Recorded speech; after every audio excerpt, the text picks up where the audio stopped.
Hello everyone, कसे आहात? मजेत आहात ना? सगळ्यांना श्री स्वामी समर्थ. एस्पायरंट शीतल या यूट्यूब चॅनलमध्ये मी शीतल आपले खूप खूप स्वागत करते आहे. तर आजचा हा व्हिडिओ खूप छान आणि महत्त्वपूर्ण उपायासाठीचा आहे आणि सेवा करण्यासाठीचा आहे. कारण आता दत्त जयंतीसारखं मोठं असं पर्व जवळच येत आहे आणि ज्या गोष्टीसाठी लोक खूप नितांत अशी परीक्षा बघत असतात, अशा काही अनेक गोष्टींवरती लोकांना या दिवशी उपाय हे करू शकतात, सेवा करू शकतात. असा हा उपाय आज सगळ्यांसोबत मी शेअर करणार आहे. बघा, प्रत्येक घरामध्ये लहान मुलं असतात. प्रत्येकांना लहान मुलांची आवड असते. कुणाकडे मुली आहे, मुलं आहे. पहिला मुलगा असल्यानंतर असं वाटतं की दुसऱ्या मुलगी हवी, पहिली मुलगी असल्यानंतर दुसरा मुलगा हवा, असं प्रत्येकाच्या घरामध्ये वाटत असतं. कारण प्रत्येकाला वाटतं की आमची फॅमिली ही कंप्लीट फॅमिली असायला हवी. कारण आताच्या जगामध्ये मुलगीमध्ये सहसा जास्त फरक नाही आहे. पण तरी पण फरक न करता फक्त एक कंप्लीट फॅमिली असावी, प्रत्येकाला मुलगा मुलगीची अपेक्षा असते. म्हणून कोणी मुलगा मागत असतं देवाजवळ, तर कोणी मुलगी मागत असतं. तर काहींना देव तर मुलगा आणि मुलगी दोघांचंही सुख लवकर मिळत नसतं. असे काही लोक असतात की ज्या संतान प्राप्तीसाठी प्रयत्न करत असतात. तर आजचा हा व्हिडिओ अशा लोकांसाठी आहे जे संतान प्राप्तीसाठी प्रयत्न करत आहे किंवा मुलगा मुलगीसाठी प्रयत्न करत आहे, की ज्यांना मुलगा आहे, मुलगी हवी आहे, किंवा ज्यांना मुलगी आहे, मुलगा हवा आहे, अशांसाठीचा हा व्हिडिओ आहे. तर तुम्ही शेवटपर्यंत हा व्हिडिओ नक्की बघा. कारण हा व्हिडिओ एकदम महत्त्वपूर्ण आहे आणि याच्यामध्ये जे उपाय सांगितलेला आहे तो शेवटपर्यंत बघाल तर नक्कीच तुम्हाला समजेल आणि करायलाही सोपा जाईल. त्याच पद्धतीने तुम्हाला जर हा उपाय जर आवडला, तर तुम्हाला वाटलं काहीतरी चांगलं आहे, तर तुम्ही इतरांनाही ते शेअर करू शकता. कारण अनेक लोक आहे आता की त्यांना ते मुलांच्या संततीच्या सुखापासून अलिप्त असतात.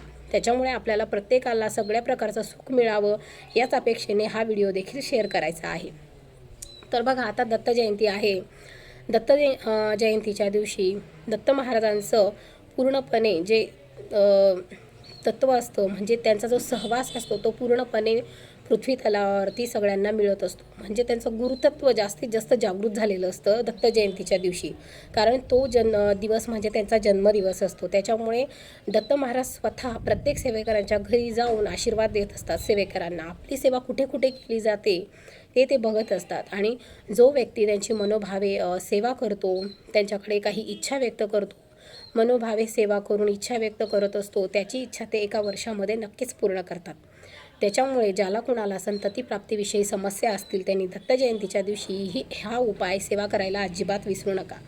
तर तुम्हाला करायचं काय आहे? खूप सोपं आहे. तुम्हाला दत्त जयंतीच्या दिवशी दत्त महाराजांच्या मंदिरात जायचं आहे किंवा स्वामी केंद्रात जायचं आहे. कारण त्या दिवशी दत्त जन्माचा सोहळा साजरा केला जातो. जन्मदिवस त्यांचा साजरा केला जातो. म्हणून 12 वाजता तेव्हा तिथे आरती होते.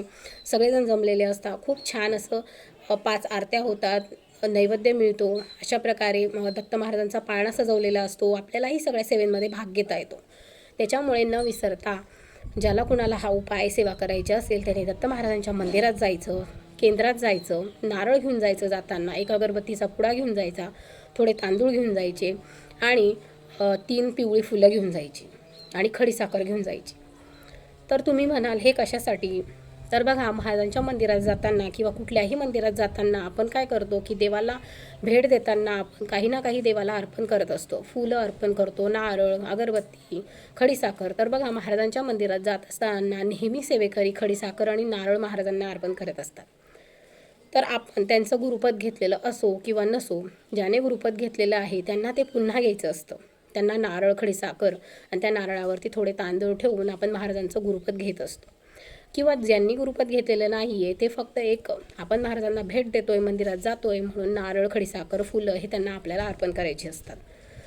तर अशा प्रकारे आपल्याला केंद्रात जाताना नारळ, खडीसाखर, फुलं वगैरे तांदूळ घेऊन जायचं आहे आणि 3 अगरबत्त्या आपल्याला केंद्रामध्ये प्रज्वलित करून तिथे लावून द्यायचे आहे महाराजांजवळ. आणि त्यानंतर 3 फुलं आपल्याला हातात ठेवायची आहे. नारळ, खडीसाखर आणि थोडेसे नारळात तांदूळ ठेवून महाराजांना ते अर्पण करायचं आहे. आणि हातामध्ये फक्त आपल्या 3 फुलं म्हणजे पिवळी फुलं. पिवळीच का? कारण दत्त महाराजांना, स्वामी महाराजांना पिवळा रंग खूप आवडतो, पिवळी फुलं खूप आवडतात. म्हणून आपल्याला पिवळी फुलं हातात ठेवायची आहे आणि पूर्ण आरती संपेपर्यंत आपल्या हातात ती ठेवायची आहे. आपली इच्छा महाराजांना बोलून दाखवायची आहे की महाराज, मी सेवेकरी आहे तुमची, तर माझी ही इच्छा पूर्ण करा. 1 वर्षाच्या आत मला संतान प्राप्ती द्या किंवा मला मुलगा हवा आहे किंवा मला मुलगी हवी आहे, अशी इच्छा तुम्ही महाराजांजवळ व्यक्त करा. पुढच्या दत्त जयंतीला मला माझं हे सुख मिळालं पाहिजे महाराज, माझी ही इच्छा पूर्ण झाली पाहिजे महाराज, असं मनोभावे प्रार्थना करून तुम्ही महाराजांना सांगा. नक्कीच महाराज तुमची प्रार्थना ऐकतील. त्यांच्यापर्यंत ही प्रार्थना पोहोचत असते, कारण त्या दिवशी दत्ततत्व हे सगळीकडे जागृत झालेलं असतं. त्यांच्या पॉझिटिव्ह लहरी ह्या प्रत्येक सेवेकरांपर्यंत पोहोचत असतात आणि आपले विचारही त्यांच्यापर्यंत, आपल्या इच्छा त्यांच्यापर्यंत, आपले संकट, त्रास, प्रत्येक सेवेकराचा त्रास त्यांच्यापर्यंत पोहोचत असतो. त्याच्यामुळे आपल्याला मनोमन आपल्या इच्छा महाराजांना सांगायचं आहे आणि आरती झाल्यानंतर ते फुलं आपल्याला महाराजांच्या चरणी अर्पण करायचे आहेत. त्यानंतर फुलं अर्पित करताना आपल्याला तुम्हाला जो मंत्र येत असेल तो मंत्र 11 वेळा बोला, किंवा दिगंबरा दिगंबरा श्रीपाद वल्लभ दिगंबरा या मंत्राचं तुम्हाला 11 वेळा उच्चारण करायचं आहे, किंवा तिथे बसून 108 वेळा तुम्ही उच्चारण करा, किंवा श्री स्वामी समर्थ या मंत्राचे 108 वेळा तुम्ही जप करा आणि तिथे बसा आणि महाराजांना मनोमन सांगा की महाराज माझी ही इच्छा 1 वर्षात पूर्ण करा. तर परत मी पुढच्या दत्त जयंतीला तुमचा आशीर्वाद घेण्यासाठी इथे नक्की येईल. तसंही आपण कुठलीही इच्छा पूर्ण हो नको हो, पण आपला विश्वास हा देवावरचा दृढ असायला हवा. त्याच्यामुळे आपण महाराजांवरती सगळं सोडून द्यायचं आणि आपल्या हातात जे काही आहे ते उपाय सेवा आपण करायच्या. तर हा जो उपाय आहे, ही जी सेवा आहे, याचे अनुभव अनेक सेवेकरी ताईंना आलेले आहे आणि त्यांच्याच ऐकून मी हा उपाय तुमच्यासोबत शेअर करते आहे. तर नक्कीच ज्याला कोणाला या उपायाची गरज आहे त्याच्यासोबत हा उपाय, ही सेवा शेअर करा.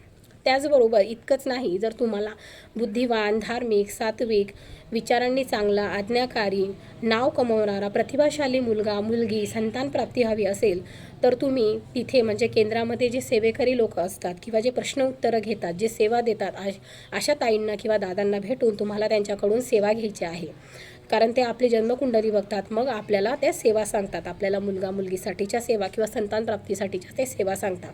त्यामध्ये स्वामी सारामृताची सेवा येते, त्याचबरोबर गुरुचरित्राची सेवा येते, सप्तशतीची सेवा येते, संतान गोपाल मंत्र, त्याचबरोबर अनेक अशा ते सेवा आपल्या जन्मतारखेनुसार ते आपल्याला सांगतात. त्याही तुम्हाला ज्या ज्या जमतील तशा तशा सेवा तुम्हाला करायच्या आहेत.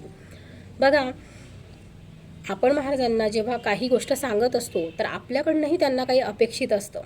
आपण त्यांना एक नवस केला किंवा त्यांचा उपाय केला, सेवा केली, तर आपली हाक ही त्यांच्यापर्यंत, आर्त हाक ही त्यांच्यापर्यंत पोहोचत असते. पण आपलंही कर्तव्य आहे की आपल्या हातून त्याची सेवाही घडली पाहिजे. बघा, आपल्याला जर मोठ्या व्यक्तींकडनं काही घ्यायचं असलं तर आपण कसं त्यांची सेवा करतो, त्यांच्याकडनं ती गोष्ट मिळवतो त्यांना खुश करून.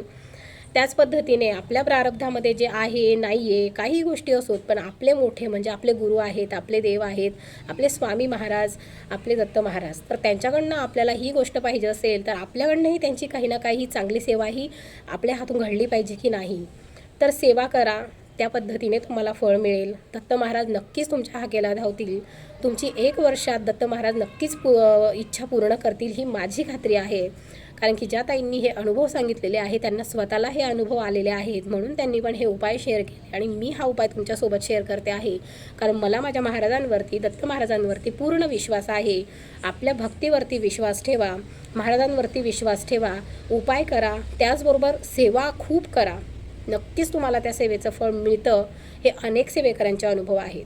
त्याच्यामुळे सेवा करायला काटकसर करू नका, त्यामध्ये माघार घेऊ नका. कारण देवापासून आपण जितकं मागतो तितक्या प्रमाणात आपणही त्यांच्यासाठी काही ना काही केलं पाहिजे. तर हा एक आपला भाव असतो त्याच्या प्रती की आपण यांच्याकडनं मागितलं आहे तर आपण यांची सेवा ही केलीच पाहिजे. देवाला अजून काही नको आपल्याकडनं ते फक्त सेवा मागतात.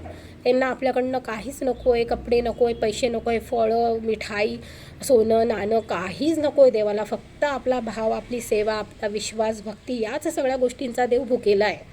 म्हणून फक्त तितकं करा. नक्कीच महाराज, स्वामी महाराज, दत्त महाराज 1 वर्षाच्या आत तुमच्याकडे संतान प्राप्ती होईल, तुमची इच्छा पूर्ण करतील, मुलामुलीची इच्छा तुमची पूर्ण करतील. तुमच्या घरात देखील छोटंसं बाळ लवकरात लवकर येईल पुढच्या दत्त जयंतीपर्यंत. पण पुढच्या दत्त जयंतीला म्हणजे 1 वर्षानंतर तुम्हाला बाळ झाल्यानंतर नक्कीच दत्त महाराजांच्या, स्वामींच्या दर्शनासाठी त्याला घेऊन जा आणि स्वामींचे आभार माना की तुमच्याच आशीर्वादाचं हे फळ आहे महाराज. अशीच कृपा आमच्यावर नेहमी राहू द्या, अशीच आशीर्वाद आमच्यावर नेहमी राहू द्या. तर मग असा हा व्हिडिओ हा खूप महत्त्वाचा आहे.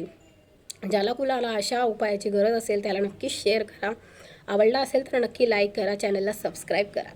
तर अशाच नवनवीन आणि चांगल्या इन्फॉर्मेटिव्ह व्हिडिओसाठी माझ्या चॅनलला सबस्क्राईब करायला विसरू नका. भेटूया अशाच नवीन आणि छान छान व्हिडिओसाठी. तोपर्यंत श्री स्वामी समर्थ. अवधूत चिंतन. श्री गुरुदेव दत्त.